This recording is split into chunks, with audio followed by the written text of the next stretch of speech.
はい、どうもフランスガイド中村です。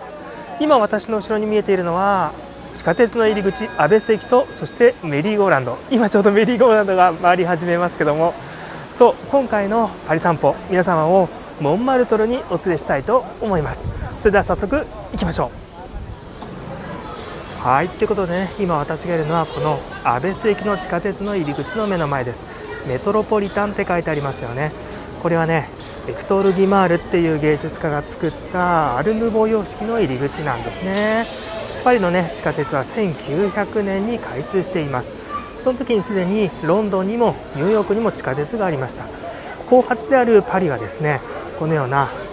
芸術様式で他の国に対抗しようとしたっていうことなんですね。しかしやっぱりね、ちょっとね奇抜だったのであんまりね評判良くなかったんですよ。今ではね、本当にパリの地下鉄って言ったらエクトール・ギマールの入り口っていうのが、ちょっとシンボル的な感じになっていますけど、当時はねすごい批評で、2年後にはねもうエクトール・ギマールの入り口っていうのがもう作れなくなっちゃったんですよね。今ではねすごい人気がある入り口です。はい、で今目の前に見えているのがジュテームの壁、愛の壁といってですね、現代作家が作った芸術作品です。ちょうどね、後ろにアパートがありますが、そのアパートの壁面にいろんな文字が書かれているんですが、あれはね世界中の言葉300の言葉で告白の用語が描かれているんですね。書かれています。はい、やっぱねここのモンマルトルにいると本当に世界中から観光客の方がいらっしゃるので、いろんな国の言葉がね聞こえてくるんだよね。それでほらやっぱり新婚旅行とかでねいらっしゃる方もいるから、やっぱりその愛のね言葉っていうのがいろいろと聞こえてきます。そういうものをねずっと集めて、壁画にして、表現したっていうのが愛の壁でした。はい、今正面に見えているのがこのレンガの教会なんですが、これが聖ヨハネ教会でございます。20世紀初頭にね作られた教会です。こんな感じでアベス広場になっていますが、これからですねモンマルトルを皆さんと一緒に散策していきたいと思います。ということでモンマルトルの裏道散歩のスタートです。さあやはりね裏道散歩ということなので、すぐに裏道に入っていきましょう。ここにねパッサージュが出てきました。パッサージュアベスってあります。アベス駅のねアベスっていうのは一体何かっていうと、女子修道院長のことなんですね。ここはね12世紀ぐらいから修道院が立ち始めて、大きな女子修道院があったんですよね。そのね女子修道院長のことをアベスと言って、その女子修道院長の、オマージュのために、これね道の名前とか駅の名前になっています。はい、今はねアベスの、脇道パッサージュ・デ・アベスっていうところに入ってきました。ここからですねモンマルトルの丘登っていくことになりますよ。ほら出てきたでしょ、もう階段がもうねここをね登るともう息が切れちゃうんだよねでもなかなか喋んなくなるかもしれないんだけど、喋ってない時はですね息を整えている時だと思ってください。はい、ではね早速登っていきましょうモンマルトルって言ったらねこういう丘になっているんですけども、でこのもともとね丘は石切り場だったんですよね。ほら階段のところにプーベルって書いてある証明してみろって、そういう言葉が書いてありますよ。そしてねこの上にはねエメブ自分自身を愛せ、それを証明してみろってなんか元気づけられてるって感じがするんだけども、さあモンマルトルで有名な映画がありましたね。アメリという映画、皆さんご覧になったことありますか？アメリが住んでいた場所、下にね八百屋があったんですが、その八百屋さんがここにあります。アメリはねこの家の上の階に住んでたんだよね。そういう設定になっていて、その下には八百屋さんがありました。そのね八百屋さんメゾンコリニョンって言うんだけど、それがここにあるんですよね。はい、こんな感じ。そして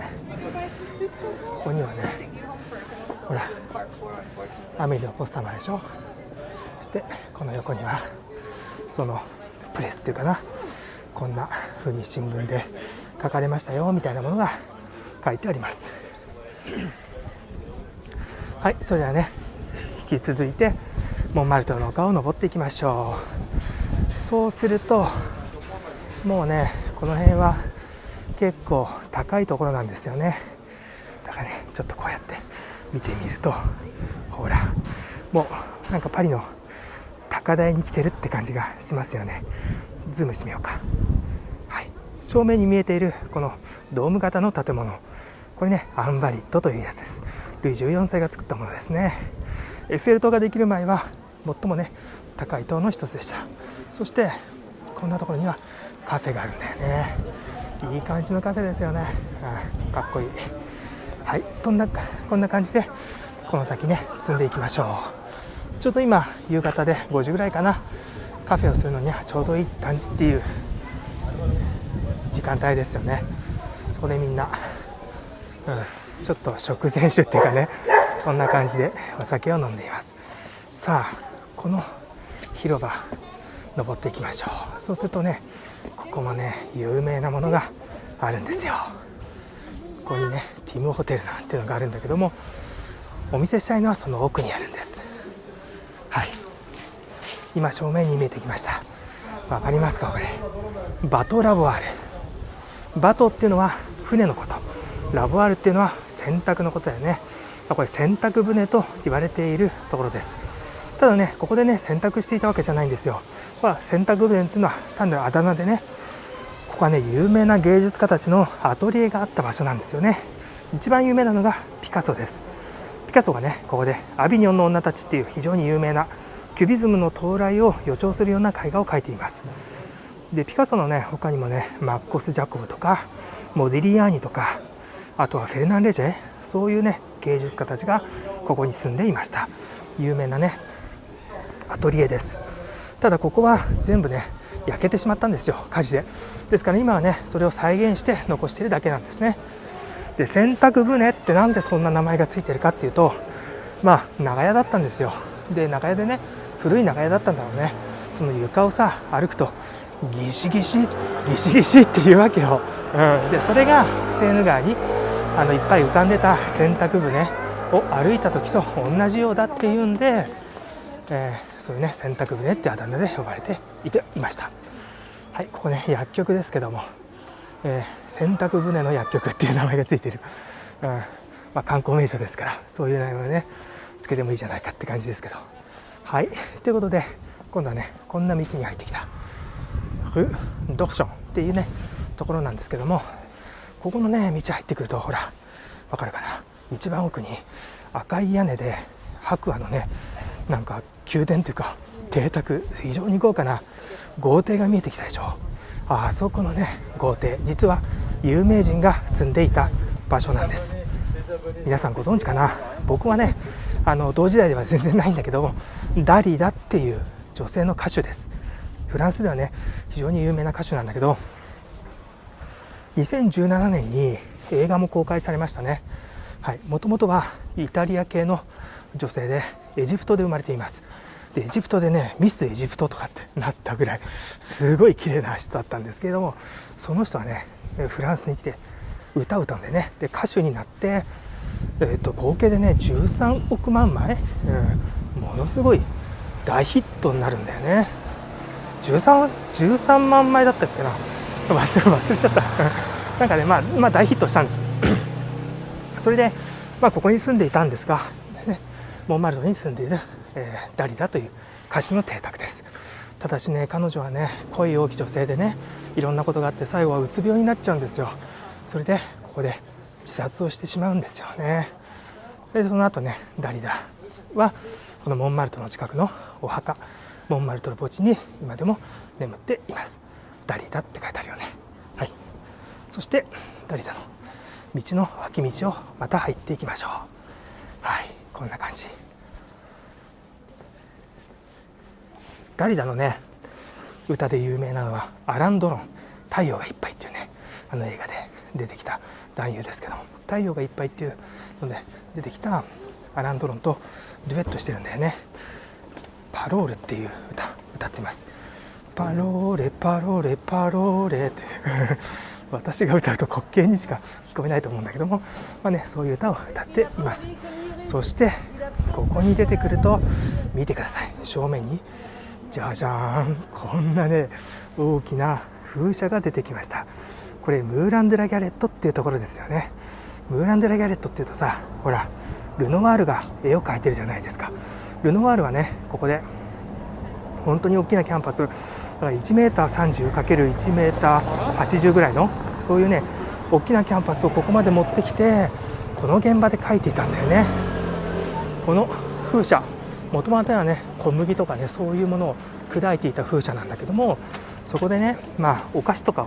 その小麦粉で作ったお菓子とかをねこれ出していたんです。でそのうち週末になるとお酒を出して踊れてね、遊べるような場所になっていきます。それをギャンゲットっていうんですが、そんなねギャンゲットに遊びに来た週末、おめかしをしてね来たその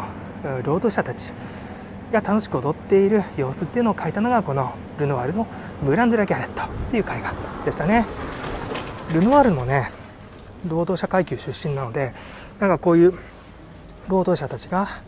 なんていうかな、日曜日週末いつもは大変なんだけどさ、楽しく週末だけは遊ぼうよみたいなところ、人生の喜びみたいなところを描いてたのがルノワールっていう画家ですよね。はい、ということでね、今度はねこんな広場に出てきました。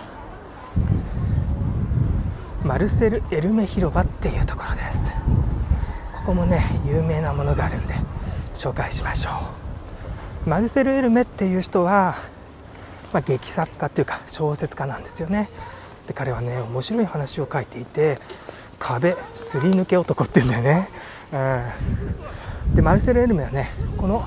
界隈に住んでいた、この建物かどうかっていうのは分かんないんだけども、この界隈に住んでいたのでこの辺をねマルセル・エルメ通りっていうふうに言うようになっています。広場だ。で彼の代表作と言ってもいいかな、壁すり抜け男っていうね彫刻がここにあります。どんな彫刻になってるかっていうと、ほら壁をさすり抜けてるように作られているんだよね。ほらね、壁すり抜けてみたでしょ。でこのね顔がマルセル・エルメになっています。そしてこの手がねジャン・コクトーという映画監督でもあり詩人でもあるっていうねジャン・コクトーの手になっているんですね。こんなねマルセル・エルメの、壁すり抜け男っていうような彫刻もあります。一体ねどんな話かっていうと、日本語にもね訳されているんですが、あと劇団四季でミュージカルなんかもねなっていますよ。まずね主人公がね役人なんです。郵政省かなんかで働いているねクレーム処理係なんだよね。で彼はさ何も取り柄がなくてさ、唯一取り柄といえば真面目なこと、なんかね僕を見てるようだなと思っちゃいますけど真面目だけが取り柄でさ、それで、クレーム係で一生懸命やってるわけよ。でよく残業してるんだよね。でさ友達なんか同僚なんかもさ、あいつにやらしとけばいいんじゃないみたいな感じで、じゃあお前これちょっとやっといてよ、じゃあよろしくみたいな感じで帰っちゃうわけで、彼が結局仕事を抱えてさ、いつも残業してるっていう感じなんだよね。言ってみればそれっていじめなんじゃないかって思うけどさ、そんな感じの役人なんですよ。公務員なんですよ。しがないね。である時さ仕事してるとなんか建物が停電になっちゃって真っ暗になる。でバッと電気がついたと思ったら、なんと自分の体が壁をすり抜けるようになっていたって、そういう話なんですね。そうしたらさすごい嫌味な上司とかに壁をすり抜けて脅かすことによってさ、びっくりさせて仕返しをしていくなんてね、そういう物語になっているんですよね。今ね私たちこのちっちゃな公園に入ってきましたけども、ここで紹介したいのはあそこにあるね彫刻なんですよ。彫刻よく見てみると、ほら首が取れてんだよね。首が取れててさ、その自分の首を持ってるんだよ。これ一体誰かっていうと、これね聖ドゥニ、サンドゥニっていう人です。実はサンドゥニはこのモンマルトルで首を切られたっていうふうに考えられていて、一回ね自分の首が切られるでしょ。そうすると自分の首がコロコロっと、こういう坂道を、転がっていくわけ。そしたら体はねその転がった首をラグビーボールのように抱えて、で北の方向に6キロ歩いたっていうふうに言われてるんだね。でここにはねこういうふうに噴水になっていて、で1回ね抱えた首をね血が血まみれなわけだから、それをここの泉で洗ったっていう、そういう伝説があるんですね。はい、このね聖ドニっていう人がパリに初めてキリスト教を伝道した、ということでパリ初めての司教と言われている人です。聖ドニですね。彼がねここから9キロ離れたところに行ってですね、そこで力尽きるわけだよね。でその力尽きたところが今ではね、サンドニ教会っていうところになっていて、フランス王家のね霊廟になっている、お墓になっているところです。見てください、ほらペタンクやってるね。カーリングみたいなやつでさ、これすごいフランスでポピュラーなスポーツですよ、ペタンク。これもね南仏とかで僕も友達ん家でやったことあるけど、すごい面白いですよ。鉄のボールみたいなやつをねコッショナーって言って、ちっちゃいボールをまず投げて、そのボールのねできるだけ近くに自分の鉄の球を置くっていう、そういうゲームなんだけど、敵の球がねその近くにあるとそれを弾き飛ばしたりするんだよね。すごい面白いゲームです。でその時にね飲むのがパスティスっていうお酒で、すごい発火っていうのかな、そういう味がするんだけどさ、初めなんだこの味、なんか薬みたいだな、歯磨き粉みたいだなって、そういう味なんだけど、慣れると美味しいんだよね。だからね結構好きな味だったりしますけども、はい、そんなパスティスを片手にねやれるようなスポーツ、があそこのね、ペタンクやってましたね。でさ、聖ドニの話なんだけど、聖ドニがここで首を切られたでしょ。だからここはね殉教の丘って言われてたんですよ。でそれが、フランス語で言うとモン・ドゥ・マルティールっていうんだよね。モンっていうのは、丘で、殉教というのはマルチール、モン・ドゥ・マルティールからモンマルトルっていう名前が来たっていうふうに言われています。はい、ここにはねまた胸像がありますけど、これがデリダの胸像ですね。はい、デリダの胸像がこんなところにあります。みんなにね愛されていたんだよね、デリダっていうのは。こんなところで分かります。はい、ということで向こうが見えるかな。嬉しい、いい天気になってきた。青空に入って向こうの方にね玉ねぎのような屋根が見えていますけど、あれがサクレクールだよね。だからサクレクールに向かって歩いていきましょう。はい、ここの通り、なんていう通りかっていうと、発音難しいな、アブルボワール通りです。アメリっていう映画をね見た方だったらもしかしたら覚えてるかもしれない。今ちょうどほらスクーターが走ってきた、2人乗りの、まさにねあんなシーンがアメリのラストシーンだったんだよね。アメリっていう不思議ちゃんが最終的にニノっていう男の子と恋に落ちて、そして恋仲になるんだよね。で一番最後このさ坂道をスクーター、確かねベスパかなんかのねおしゃれなバイクだったと思うけど、それでここブーって最後これ降りてくるっていう、そういうシーンで確か終わったと思うんだよね。結構前だからあんまり覚えてないんだけど、はい、そんなね道がここでございます。なんかね映画とかをね、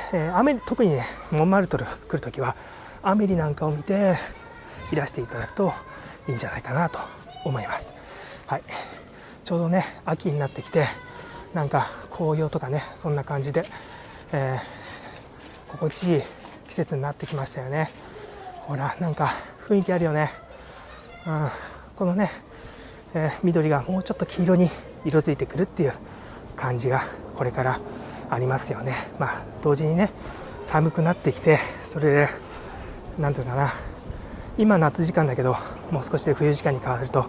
もう5時くらいで真っ暗になっちゃうからね、ちょっとね寂しい時期に入っていくっていうのはあるんだけど、いつでもねパリは美しいっていうところはありますよね。はい、目の前にね、こんなねピンク色の家が見えてきました。レストランって書いてあって、今ねここレストランになっています。でここねラ・メゾンホースって書いてあるんだけども、ピンク色の家、ここはね画家のユトリロが絵にしているところです。モンマルトルでもね有名なお店というか家の一つですね。はい、そしてサクレクールにね向かう途中にちょっとこんなところも紹介しておきましょう。はい、ここですね。うわ、遠くまで見渡せる、綺麗ですね。でねここずっと歩いていくと、なんとこのね右端にさ畑みたいなの見えてくるんだよ。でその畑一体何かっていうと、なんとねここねブドウ畑なんだよね。でモンマルトルっていうのはかつてほら12世紀にはここに女子修道院があったっていう話をしたんだけども、このようにねこの辺一帯は全部ブドウ畑で広がっていたんだよね。ただ今ではそのね修道院はフランス革命の後国家没収になってしまって、それで今では家が全部ね建ってしまっているんだけども、ここクロ・ドゥ・モンマルトルっていう場所なんだけども、ここだけね一角パリ市がね、モンマルトルの歴史を残そうということでここにブドウ畑が残されてあります。まさにね今私が撮っているのが10月なんだけども、10月にはここに収穫祭っていうのがやっていてね、それでここでお祭りなんかをやっています。だいたいねここで年間2000本ぐらいのワインが作られています。そしてちょっとねズームしてみようか。はい、ここラパンアジルっていうところなんだけども、ここね唯一残っていると言ってもいいかもしれないシャンソニエといって、フランスのね、名曲を生で聴けるところです。若手のね歌手がねかつての歌謡曲っていうのを歌ってくれて、で自分のね新作の曲なんかも披露しているっていう、そういうところですね。でもう一回ねこの畑のところに戻ってきて、そうするとほらあそこにさ白い家が見えてきたじゃないですか。白いところが今ではモンマルト美術館っていうところになっているんだけども、かつてねあそこは画家のアトリエだったところです。ルノワールがねあそこのアトリエを借りて、そして先ほどね私たち通ってきましたけども、ムーラン・ドゥ・ラ・ギャレットに絵を描きに行きました。ですからさ太陽が上がってさムーラン・ドゥ・ラ・ギャレットに大きな絵を友達と一緒にさ運んでさ、その現場で描くんだよね。で、このアトリエに持ってきて手直しをすると、それを何回も続けてムーラン・ドゥ・ラ・ギャレットっていうのが作られました。一方ね、ブランコっていう有名な絵画がオルセーにもあるんだけど、そのブランコが描かれたのはこのね、クロード・モンマルトルの庭だっていうふうに言われています。はい、ということでね、サクレクールの方に向かいましょう。またね坂になっているので、その坂をね登っていきますよ。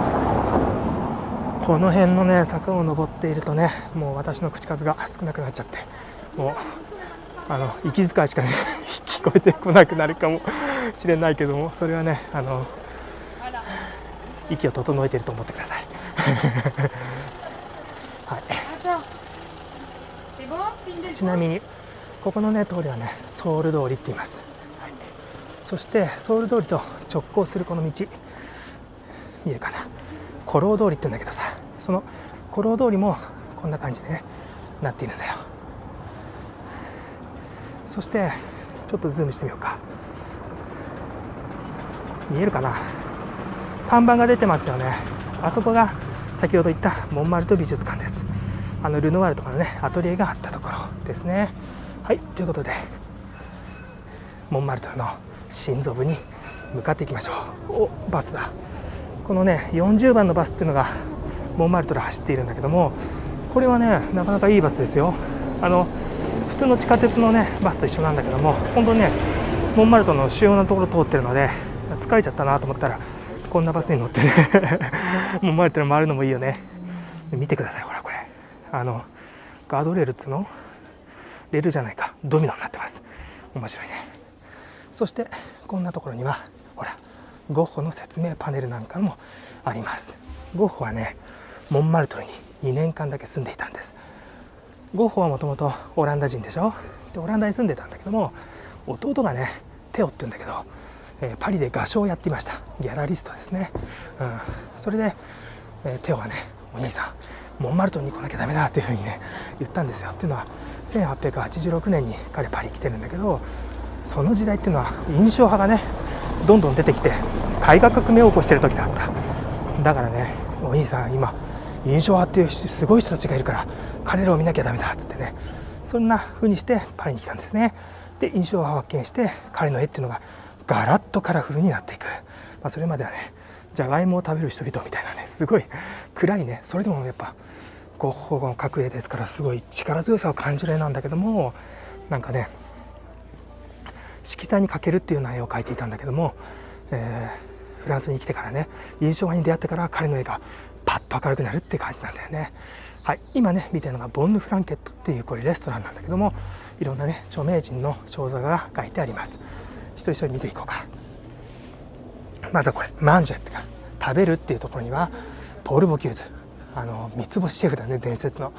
つい先日亡くなってしまいました。そしてエメ、好き、愛するっていうところにはトゥルーズ・ロートレック、ね、恋多き男であり踊り子とのね浮世を流しましたから。そしてボワール、飲むっていうところにはこれジャック・プレベールですね。フイユモフトって言って枯葉っていう歌がありますけど、それの詩を書いたのがジャック・プレベールです。そしてションテ、歌う。そこにあるのはエディット・ピアフ、ね、なんかフランスの黄金時代をね象徴するような人たちの肖像がありました。でね、このボンフランケットっていうところはね、これ当時の有名な画家とかが通ったところでもあるんですよね。でね、この隣のコンスラっていうところも全く同様で、画家とかがねよく来ていた場所です。こんなね小道もあるんですよ。楽しいよね、モンマルトって。でここね見てみると、ほらレストラン書いてあってラ・ボンヌフランケット、ここにほらなんか、パネルがあるでしょ。なんて書いてあるかというと、ボンヌフランケットっていうのは昔はオービリア・オンボア、木のビリヤードっていうふうに言われていたんだけども、ここはね有名なアーティストたちがよく来ていましたっていうふうに書いてある。ディアス、ピサロ、シスレ、ドガ、セザンヌ、トゥルーズ・ロートレック、ルノワール、モネ、ゾラ。そしてこの庭ではバンゴッホがラ・ギャンゲットっていう絵を描いて、それは今ではオブセイ美術館に展示してありますって書いてありますね。すごいとこでしょ、こういうねなんか歴史のあるレストランなんかがあるわけですね。そしてここにはほら隣のコンスラだけどさ、肖像が書いてあるね。左からモネ、ユトリロ、そしてピカソ、トゥルーズ・ロートレック書いてある。はい、ここにもねやっぱ書いてある。この辺はね、うちには誰々が来てたよ、だからうちのお店でご飯食べてって感じでもう宣伝になってるわけですよね。ここもねピカソ、シスレ、ディアス、ファン・ゴッホ、トゥルーズ・ロートレック、モネ、モーリス・ユトリロなんかがここに来たと。でモーリス・ユトリロはここのコンスラっていうレストランの絵も描いてるよなんて書いてある。あ、そうだ。それで、最近だったら1997年ウッディ・アレンが、世界中から「I love you」かな、パリを舞台にした映画をここで撮っていますというふうに書いてありました。モンマルトルを代表する場所の一つって感じだよね。うわ、全然人がいない全然人がいないよはい、ここね、モンマルトルの中でも一番にぎわっているはずの道なんだけども、このね、先をまっすぐ行くとテルトル広場ってとこに行きます。お土産屋さんとかね、カフェとかがずっとここに開いてるとこなんだけど、ちょっとね今ちょっと寂しい感じですね。ここねまっすぐ行ってもいいんだけども、あえて今回は裏道を通りましょう。プルーボ通りです。はい、こっちですね。こっちもね非常に雰囲気のいい裏道になっていて、ここにもねレストランとかカフェとかがたくさんあるところです。誰もいない誰もいない。大丈夫かな、大丈夫かなって、なかなかダメに近いよね。もう私も状況一緒なんだけどさ笑えないっていう感じだけど、はい、ここね坂を降りるとさ、トゥルバドゥールって書いてあって、あそこもねすごい感じのいいカフェ、レストランになっています。モンマルトはねいろんなところにレストランとかカフェとかあって本当に楽しいところですよね。そしてはい、こっち側の裏道の方にね行きましょう。トレーニングしてる人いますね。偉い。そうするとね、はい、ここダリ美術館です。ここがね、はい、ダリ美術館はこんなね裏道にあるんですねあれっていうのはさ、頑張れって意味なんだけど、今ほらなんかトレーニングしてた人に頑張れ頑張れって言って歩いてる人がよくねそういうこと言ってくんだよね、フランス人って。聞こえますかね皆さん。聞こえないかな。子供のねなんかキャーキャー言ってる声が聞こえるんだけども、これなんか子供の託児所みたいなところがあるんですね。そんなね子供の声も聞こえる、生活ね、が一緒に息づいているところですから。はい、で目の前にね、これ富士かな、木がね見えてきました。ここにもね本来であればすごいいいカフェがあるんですよ。ここのね、シェ・プルモっていうところなんだけども、こですね。ここに季節になるとね、綺麗な富士が降りてきて、でここに机がバーって、置かれるんですけども、まあ静かだよね、はい、そしてね、ここカルベール通りっていうところに来ましたけど、ここがねパリの一二を争う美しい、眺望を見ることができるっていう場所です。ほらどうですか、美しいでしょう。そしてこの下がモンマルトルならではの階段になってるわけだ、こういうさ階段でこうやってパリの眺望が見える、こんなね美しいところが、モンマルトルっていうところでございますね。はい、ではねここから、テルトル広場に参りましょう。テルトル広場って言えばほら画家とかね、似顔絵描きたちがいる広場なんだけども、ガラガラだよね、本来だったらねここにずらーっと似顔絵描きの人が陣取ってね、イーゼルっていうのそういうのを広げながら、あんちゃん似顔絵描くけどどうとかって言ってくるんだけどね、誰もいなかったという感じです。で、ここね今テルトル広場の真ん中の部分、今はねカフェのねテントっていうかテラス席がバーっとあってですね、でその周りに画家たちが陣取るっていう感じになっています。でこの広場のこの外側っていうかな、外側もここがねずらーっと、閉まってるところも結構あるんだけどさ、レストラン街カフェ街になっているっていう感じですね。そしてねテルトル広場、スターバックスありますよほらおしゃれなスターバックスなんだけどさ、ね、テルトル広場で、この上にさこういうパネルもあって、ちょっと見てみようか。ここは1898年12月24日世界で初めてガソリンでの自動車が運転されました。運転したのはルノーという人ですって書いてある、で彼がこのテルトル広場に到着して、そしてそれはフランスの自動車工業の始まりでもありましたっていうね、そういう記念碑がここにありました。いろんなね歴史の舞台になっている場所でもあります。はい、そしてねここはねメールカトリーヌっていうところなんだけど、ここでねビストロという言葉が生まれましたなんていうふうに書いてある。ここわかるかな、今これパネル、これね1814年3月30日コサック兵が、ここに来て、そして、ビストロという言葉を発しました。それがビストロの言葉の由来になっていますなんていうふうに書いてある。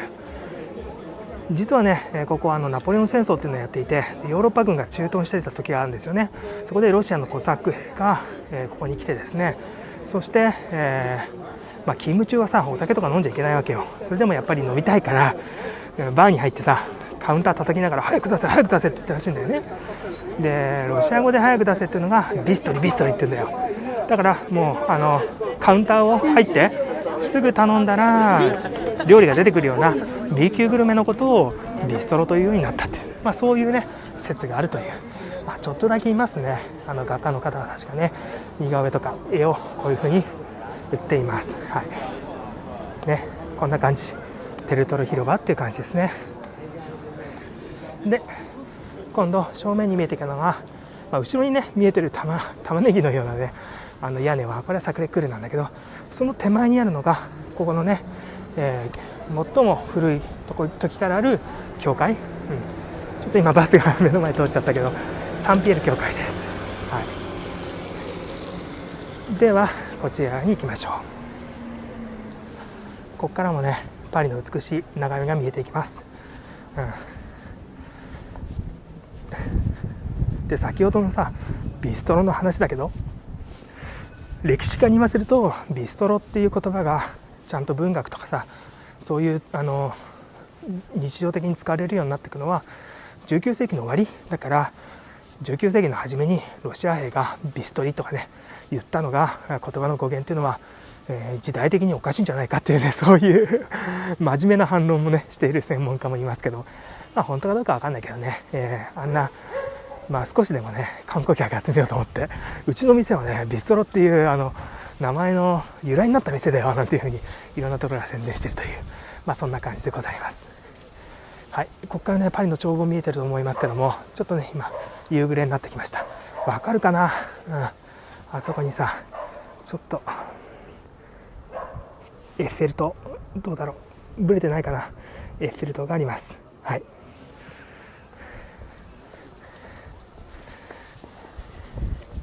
いやーなんかいい天気だな。ちょっとね朝方はね寒かったんですよ。けど今ちょうどいい感じになってきた。雲もね晴れてきて、そしてここのね今私は、サクレクールのね正面に向かっているところです。今わかるかな、目の前に見えてきたなんか乗り場みたいなのが見えてきましたね。あそこがケーブルカー乗り場、ここがね頂上になるんだけど、下からねケーブルカーで上がってくることもできます。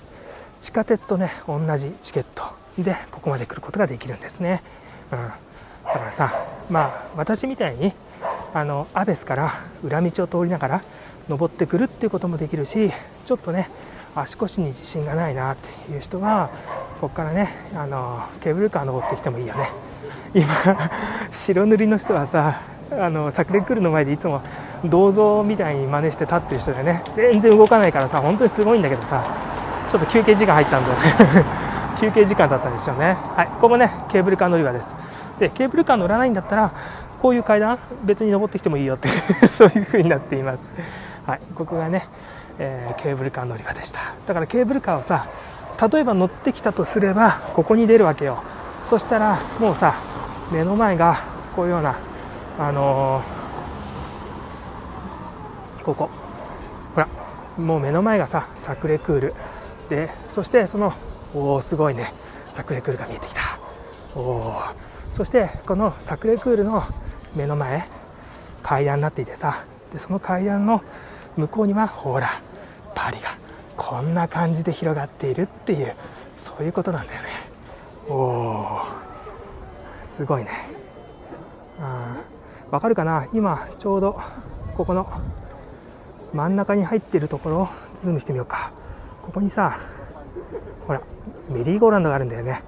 私たちのねこの裏道散歩、最後はそこのメリーゴーランドのところまで行こうと思います。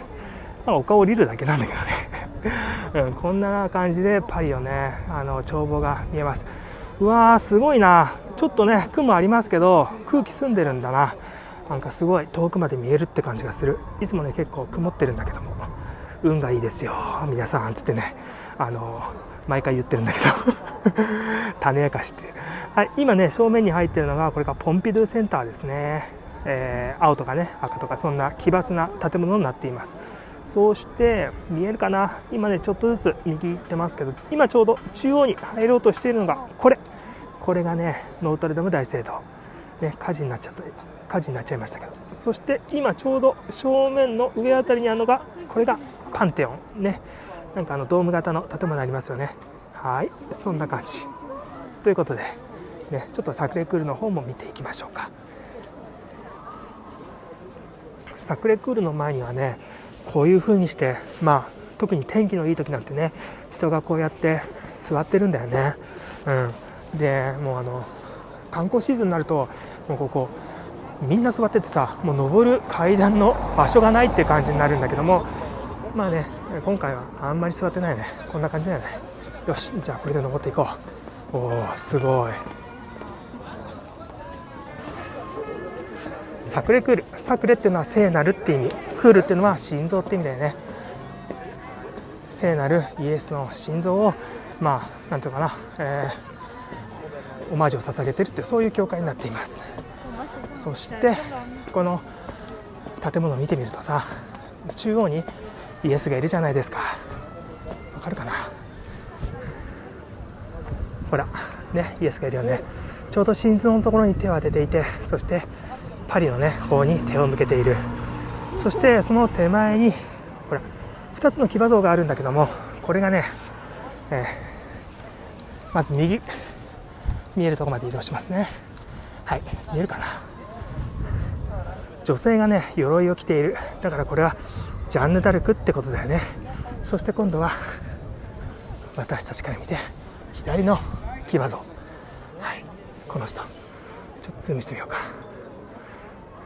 男性でさ、左手になんか輪っかのようなものを持ってるでしょ。これ一体何かっていうと、イエスが十字架にかけられている時にかぶっていた茨の冠ね。茨の冠、なんとねフランスが持ってるんですよ、イエスがかぶってたやつ。でなんでねフランスにあるかというと、この今持ってた人、ルイ9世っていうね、聖ルイってフランスで呼ばれてる人なんだけど、その人がね十字軍遠征行った時に買ってきたんだよコンスタンチノープルのね皇帝から、これ買ってくんねえかっつって言われて俺ちょっと今お金必要だからこれ買ってよっつって、すごい話なんだけどさ、それでフランスの王様買ってきたんだよね。まあさ、イエスが十字架にかけられた時にかぶっていた茨の冠でしょ。そんな宝物さ、その辺に置いとくわけにはいかないじゃない。やっぱり宝箱に入れないといけないよね。じゃあその宝箱もじゃあ作んなきゃいけないなっていう話になって、そこで作ったのがサントシャベル礼拝堂です。訪れた方いらっしゃると思いますけど、ステンドグラスにね囲まれているっていう礼拝堂、あれはね茨の冠、それを入れておくためにフランスが作ったものです。フランス王家がね。はい、そんな感じで、茨の冠をね買うことによってフランス王家が、フランスという国がねキリスト教の、トップランナーというかね守護者になっていくっていう、そういう感じの歴史です。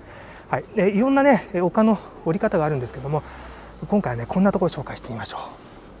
ここです。あんまりねここから降りる人少ないんじゃないかなということで、このね動画を見てる方だけにこっそりと教えちゃいます。はい、誰でも見れるんだけどこの動画、モーリス・ユトリロっていう人を、紹介した画家ですよね。その人の名前がついたこの階段から行きましょう。はい、見てくださいよ。ほらパリのね美しい眺望がこうやって見えるんですよね。ほら木の間からパリが見えるでしょ。こんな感じのところ、こっち側には建物なんかがあってさ、で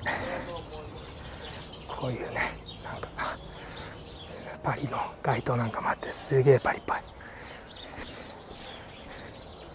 ほらいい感じでしょ。なんかモンマルトルっていう感じ。いやいいね。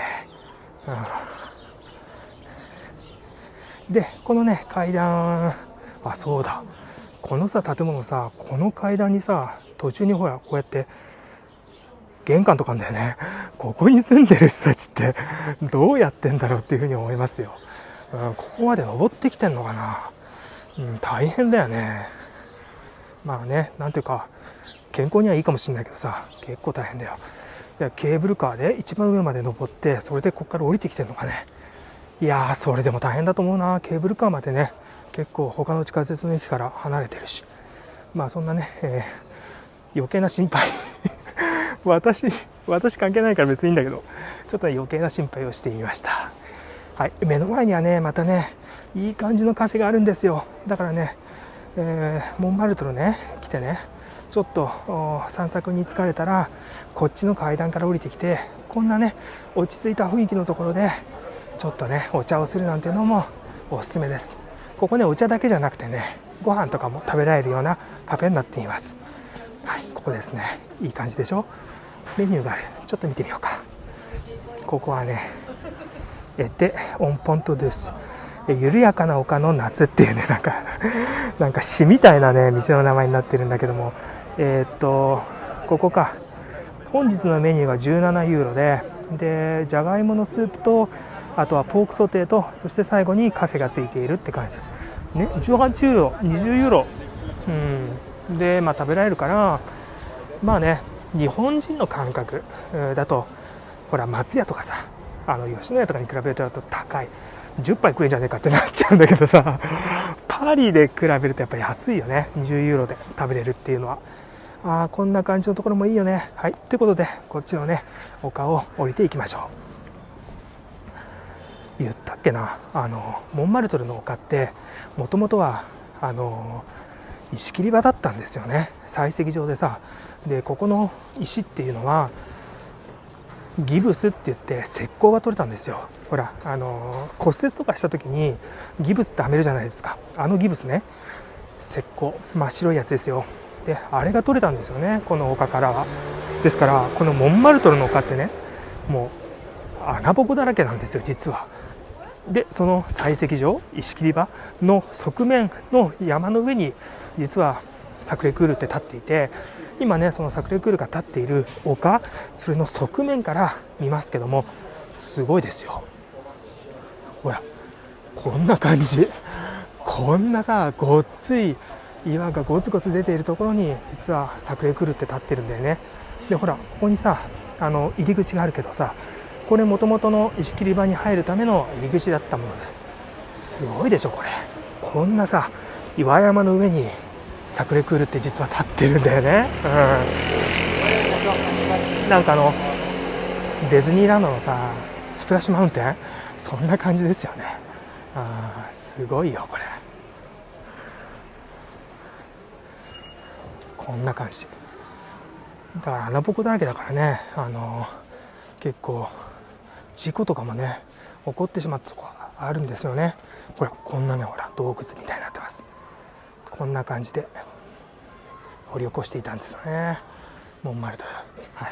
い、石切り場っていう、そういうのが今でもねはっきりと分かるようになっています。はい、そうするとほらなんか面白い建物出てきたでしょ。レンガ造りになっていて、上は鉄筋になっていて、そしてガラスだよね上は。これはアル・サンピエール、サンピエールのホールっていう風に言って、かつてはねここで常設市が開催されていました。今では市場ではなくて、この中はね、現代美術の、美術館になっています。アーフ・ブルットって言ってね、素朴派とかそんな感じのアートが展示されているところですね。パリの中ではね最もなんていうかな、とんがったっていうそんな感じの美術館ですね。でこのスタイルさ、すごい実は美術史の中では重要なスタイルで、パリの駅でレアールってあるよね、レアールで、あそこはレアールっていうぐらいだから市場があったところなんですよ。でこのような同じような形をした市場がねいっぱいあったんですよね。それをアール・バルターっていうんだけど、バルタールの市場会場っていう風になっていたんですが、それね全部壊しちゃったんですよ、地下鉄作るために。でねそれで文化財が壊されたって大問題になりまして、それにね非常に似た形をしているのでこんな風に残っているんですよね。ほらね、現代美術のなんか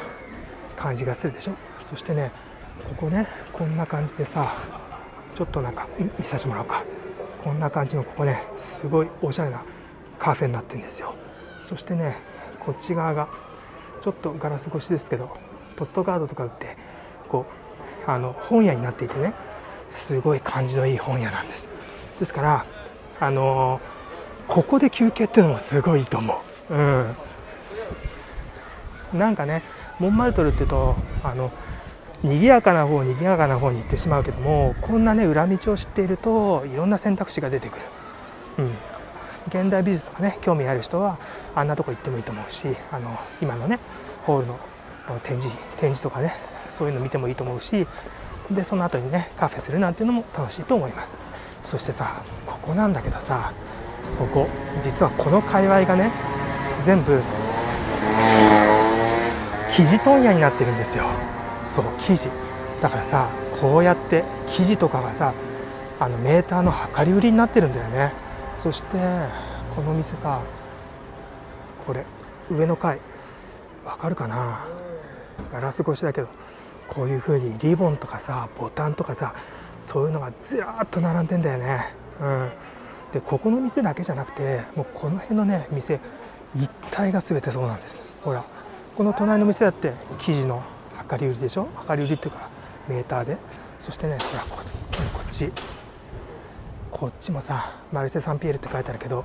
これもさ巨大な生地屋なんだよね。で向こうの道にも生地屋街が続いていますということで、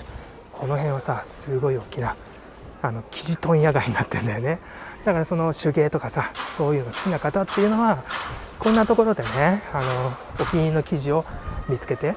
で後でね旅行の帰り服作ったりとかさ、なんか小物を作ったりするっていうのも楽しいかもしれないですね。はい、そんなお店がですねモンマルトルの実は麓にあるということなんです。あ、ほらモンマルトルサクレクルか、はい、ここはねロンサール通りって言います。ということでね、ここサクレクールのさ、上からメリーゴーランド見たじゃないですか。あのメリーゴーランドの下のねところまで行きましょう。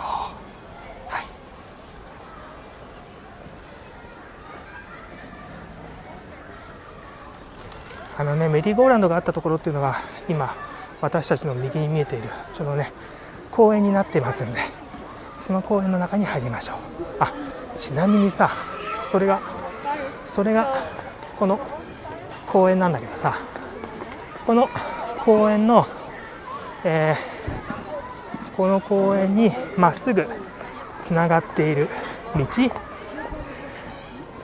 この道ね、この道がさまたお土産屋さん通りになっているんだけども、この道をまっすぐ行くとアンベールっていう地下鉄の駅に行きます。はい、ということでね、この公園入っていこうか。今ねちょうど夕方なんで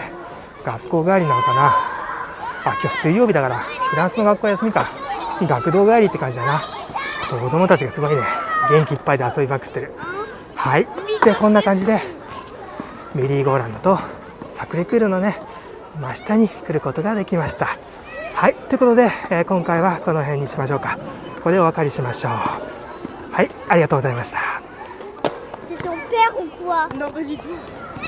はい、そうだね、今回はモンマルトルの丘を紹介いたしました。ちょっとね人が少なくてなんか寂しいモンマルトルの紹介になってしまったんですけども、一緒にねモンマルトルの丘を散策したっていう感じはお伝えできたんではないかなと思います。それではね今回はこの辺にしておきましょう。少しでも面白いと思ったら高評価、チャンネル登録お願いいたします。パリでね紹介してほしいところなんかがあればぜひコメントください。皆さんの感想もぜひ聞かせてください。それでは次の動画でお会いしましょう。さよなら。